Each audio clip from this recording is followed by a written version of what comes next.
Nernst university के under graduate engineer से जिन्होंने एरोस्पेस के आलमी मुकाबले में दूसरी पोजीशन हासिल करके पाकिस्तान का नाम रोशन किया है। जी हाँ, नस्ट रॉकेट टीम ने इंटरनेशनल रॉकेटरी कंपटीशन में कैनसेट सैटेलाइट को कामयाबी से लॉन्च और रिकवर करके नुमाया पोजीशन हासिल की। इंटरनेशनल रॉकेटरी कंपटीशन गुज़िश्ता माह जुलाई में स्कॉटलैंड में मुनाकिद हुआ, जिसमें दुनिया भर की नामवर यूनिवर्सिटीज़ के तलबा ने हिस्सा लिया, मगर दुनिया की दीगर इंजीनियरिंग यूनिवर्सिटी की निस्बत महदूद वसाइल से पाकिस्तानी तलबा ने ये कारनामा सर अंजाम दिया। बिल्कुल, और इसके दो कलीदी मेंबर्स हमारे साथ मौजूद हैं, अहमद फारूक एंड मानूर खान, दोनों हमारे साथ मौजूद हैं। उनसे हम बात करते हैं। Welcome Ahmed and Manoor and good morning, thank you for joining us in expresso. सबसे पहले स्टार्टिंग विद यू मानूर, आप बताइए आप दोनों का रोल क्या था इस टीम के अंदर? अच्छा, मैं एनआईटी में as a business lead work करती हूँ।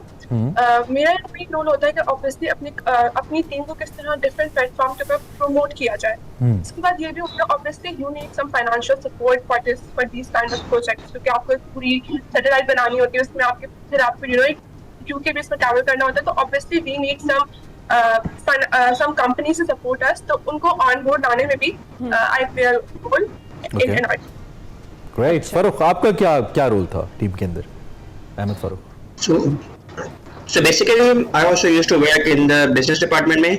तो हमारे जो बहुत सारे रोल्स हैं हमारे ऑपरेशंस मैनेज करने में सोसाइटी की, बिकॉज सोसाइटी को एक यूनिवर्सिटी में ऑपरेट कर रहे हैं, तो साथ साथ हमारे सारे ऑपरेशन जो हो रहे थे, जैसे कि हमारे अप्रूवल्स वगैरह करना, आईटी के सारे काम मैनेज वगैरह करना। तो बिजनेस डिपार्टमेंट में जो है बाकी सारे जो है ये लोगों के साथ ही हमारी फंडिंग में ऑपरेट करना, मीटिंग्स में जाना, उनसे लाइजन करना, स्टेक होल्डर्स के साथ मैनेज करना, फिर हमारे पास कंटेंट हमारे पास क्रिएट करना, उसमें भी जो है मेरा रोल था।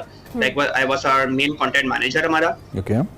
अपार्ट फ्रॉम दैट हमारा जो बिजनेस डिपार्टमेंट था उसमें जो है उसमें भी मैं बेसिकली इन्वॉल्व था। हम दोनों बेसिकली बिजनेस डिपार्टमेंट में काम करते थे। ठीक है। तो जो है इसमें भी हम फंडिंग में जो है रोल प्ले करते थे। सही है। मानू, टेल अस मोर अबाउट ये जो इंटरनेशनल रॉकेटरी कंपटीशन था, इसके हवाले से जरा हमें बताएं। श्योर। एक्चुअली जो मैक 24 के नाम से कंपटीशन होता है, इट्स अ रॉकेटरी कंपटीशन। ये हर साल यूके स्कॉटलैंड में होता है।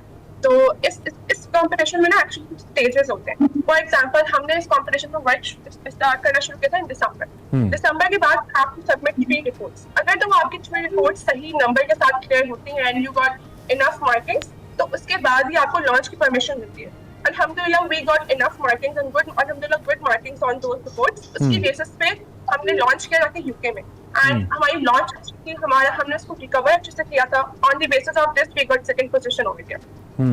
वाह। और आपके प्रोजेक्ट में अहमद ऐसा क्या था जिसने डिफरेंट बनाया इसको बाकी प्रोजेक्ट से, जिसकी वजह से आपको कलीदी पोजीशन मिली? सो हमारा कैनसेट था, आज पाकिस्तान में मैन्युफैक्चर हुआ था। सो हमने बहुत ही लिमिटेड रिसोर्सेज के साथ काम किया था कंपेयर टू बाकी यूनिवर्सिटी। जैसे कि जो हमसे एक फर्स्ट पोजीशन आई है ना, वो आई है इंपीरियल कॉलेज लंदन की, जो is one of the top 3 universities in the world. तो बस वही थे जो हमसे आगे फिनिश करे। सो उसके बाद हमने उनके कंपैरेटिवली बहुत कम रिसोर्सेज में बनाई। तो ये दूसरा है कि हमारा जो कैनसेट था वो जब रिकवर हुआ था तो उसमें उसे ढूंढने में हमें ज़्यादा मुश्किल नहीं हुई थी। अच्छा। वो बड़ी फील्ड होती है, पूरी बहुत मेजर सी एक फील्ड होती है जिसमें जो है वो वहाँ पर लॉन्च हुआ था, उसमें से रिकवर करने के लिए तो जो है ये हो गया था आराम से। उसके अलावा हमारा जो कैनसेट था वो काफी स्टेबल भी था। हमारे सारे इलेक्ट्रॉनिक इक्विपमेंट्स थे वो सारे भी जो सही सलामत है, उनको कुछ नुकसान नहीं पहुंचा। इसमें अहमद टाइम स्पैन कितना होता है लॉन्च से लेकर रिकवर करने तक? एंड ज्यादा चैलेंजिंग या ज्यादा कंसर्निंग लॉन्च होता है या लॉन्च के बाद रिकवरी होती है? बिकॉज आई थिंक जो प्रोफेशनल लेवल के ऊपर या इंटरनेशनली हम देखते हैं लॉन्च से ज्यादा भी रिकवर करने को ज्यादा बड़ी अचीवमेंट समझा जाता है आजकल, आई बिलीव।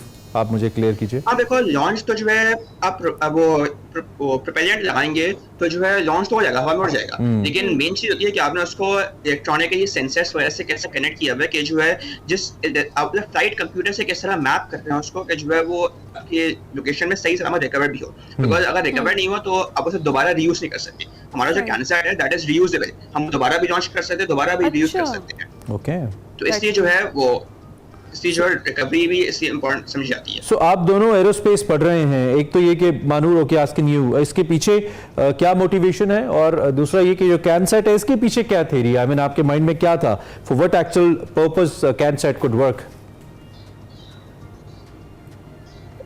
सो एरोस्पेस के पीछे मेरा जो आप कह रहे हैं कि विजन वो था कि ऑब्वियसली अगर आपके अंदर पैशन है फॉर समथिंग तो आप उसको कर लेते हैं, ठीक है।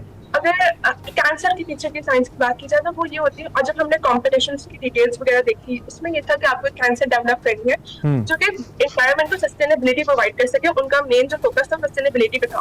तो वी थॉट कि व्हाई नॉट हम इसको एज ए यूज करें सस्टेनेबिलिटी फैक्टर को, क्योंकि आपको पता है कराची में कितनी पोल्यूशन है। अगर हम पाकिस्तान में भी बात करें तो we need sustainability in our environment too, right. तो हमने हम उधर जाके ये गाइड कर सकते हैं सस्टेनेबिलिटी को पाकिस्तान में रहकर भी। तो why not to compete in such competition जहाँ पर हमें कैंसर बनाने का मौका मिले। सही है। अच्छा अहमद, आप बताएं कि आप दोनों जैसे बता रहे हैं कि आप बिजनेस टीम मतलब आप का डिपार्टमेंट वो था, इसमें आपका ये रोल था कि आप स्पॉन्सर्स वगैरह देख रहे थे। मुझे बताइएगा कि कितने लोगों की टीम थी ये, और क्या स्पॉन्सर्स आसानी से मिल गए? यूनिवर्सिटी की कितनी हेल्प थी आपको इस सारे प्रोजेक्ट में? अच्छा, सो हमारे 3 डिपार्टमेंट्स काम करते होते हैं। टेक्निकल 4 एग्जीक्यूटिव डिपार्टमेंट होता है, फिर हमारा मैकेनिकल डिपार्टमेंट एक होता है, उसके तकरीबन हमारे 7 या 8 लोग थे। ये भी तकरीबन 7-8 के अराउंड लोग थे, और बिजनेस में जो है 5 या 6 लोग थे, और फिर 2 एग्जीक्यूटिव्स होते हैं। तो ऑलमोस्ट 20 to 25 मेंबर्स की जो तकरीबन टीम बन रही होती है। तो इसमें जो है, और दूसरा अपने को स्पॉन्सर ढूंढना is a bit difficult, because ये एक ऐसा प्रोजेक्ट है जिसको पिच करना में रियलिस्टिक बनाने में जो है काफी कंपनीज पे हेजिटेट होती है कि जो है स्टूडेंट लेवल पर ही काम कर रहे हैं, क्या इसमें इन्वेस्ट करना इतना शुक्र है ही नहीं। तो हमें इसके कुछ अच्छे स्पॉन्सर्स वगैरह मिले। सैमसंग ने अच्छा सपोर्ट किया। उसके अलावा हम क्रेडिट देंगे जो है सांबा बैंक के जो VP CEO है, उनको सेल गजनफर आगा, उन्होंने हमें सपोर्ट किया। वो उन्होंने काफी हमें मोटिवेट किया था, तो हम उनको क्रेडिट देंगे इसके लिए। फिर हमारी यूनिवर्सिटी से भी हमें सपोर्ट मिला था। हमें 3D प्रिंटिंग फैसिलिटीज यूनिवर्सिटी से ही है, जो हमारे यहाँ पूरा कैंसर 3D प्रिंटिंग की सब हमने बनाया था। तो वो जो है यूनिवर्सिटी से होता है। बाकी हमें यूनिवर्सिटी ने लोकेशन प्रोवाइड किया है, हमें उसके लिए हमें अपॉर्चुनिटी प्रोवाइड की है। तो ऑब्वियसली हमारी यूनिवर्सिटी का भी इसमें एक वो है। तो इसमें यस हमें मुश्किल हुई थी स्पॉन्सर ढूंढने में। We appreciate your sponsors। और अब उन्होंने उस वक्त एक ब्लाइंड प्रोजेक्ट के अंदर, ब्लाइंड इन द सेंस कि एक स्टूडेंट्स जिस प्रोजेक्ट को कर रहे थे उसके अंदर उन्होंने इन्वेस्ट किया, आपको सपोर्ट किया, और now you see you are on national television mentioning their names, their brands. तो आई थिंक उन्होंने राइट वे में, ये उनका विजन है जिसकी बेस पे हम कह सकते हैं कि उन्होंने इसको लेकर वो चले। What are your future plans? Pakistan में एरोस्पेस टेक्नोलॉजी के फ्यूचर को महानूर आप कैसे देखते हो, और आपके बीइंग स्टूडेंट, बीइंग इंडिविजुअल, क्या फ्यूचर प्लान्स हैं, एंड हाउ योर दिस क्या कहना चाहिए, innovation can help the industry overall? अच्छा, अगर मैं आपको अपनी सोसाइटी जो हमारी टीम है उसका अगर हम विजन आपको बता सकूं मैं, तो ये होता है कि हमें पता है कि हमारी यूथ में बहुत टैलेंट है, वो बहुत पैशनेट भी है। और मतलब कुछ तो इंडिविजुअल्स बहुत पैशनेट भी होता है एरोस्पेस इंजीनियरिंग को लेकर, but what they don't get much chances in Pakistan. So we want to create that chance for them. अभी आप देखें एरोस्पेस इंजीनियरिंग अभी पाकिस्तान में नहीं, but this year our university started this program as well।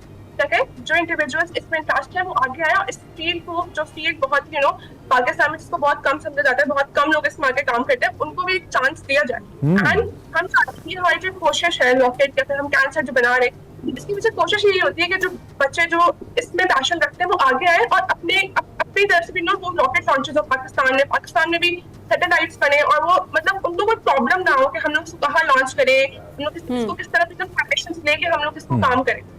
हम चाहते हैं कि इस फील्ड में भी ईज हो जो लोगों के लिए फील्ड में आना चाह रहे हैं। सही है, thank you so much. Mahnoor Khan और सैयद अहमद फरूख हमारे साथ मौजूद थे। कैनसेट को उन्होंने कामयाबी से लॉन्च किया, फिर रिकवर किया, इंटरनेशनल रॉकेटरी कंपटीशन में पाकिस्तान को प्रेजेंट करके आए हैं। माशाल्लाह से इमरान हमारे विन करके आए हैं। हाँ, बिल्कुल टॉप 3 सेकंड पोजीशन उन्होंने हासिल की। हमें बहुत फख्र है इनकी यूनिवर्सिटी के ऊपर भी, खास तौर पे नस्ट एक ऐसा इदारा है, चंद उन इदारों में से जो बड़े अच्छे स्टूडेंट्स ऐसे क्रिएट कर रहे हैं, ऐसे पैदा कर रहे हैं, या उनके लिए ऐसे मौके अपॉर्चुनिटीज पैदा कर रहे हैं जो कि फिर इंटरनेशनली एक्नॉलेज्ड होते हैं।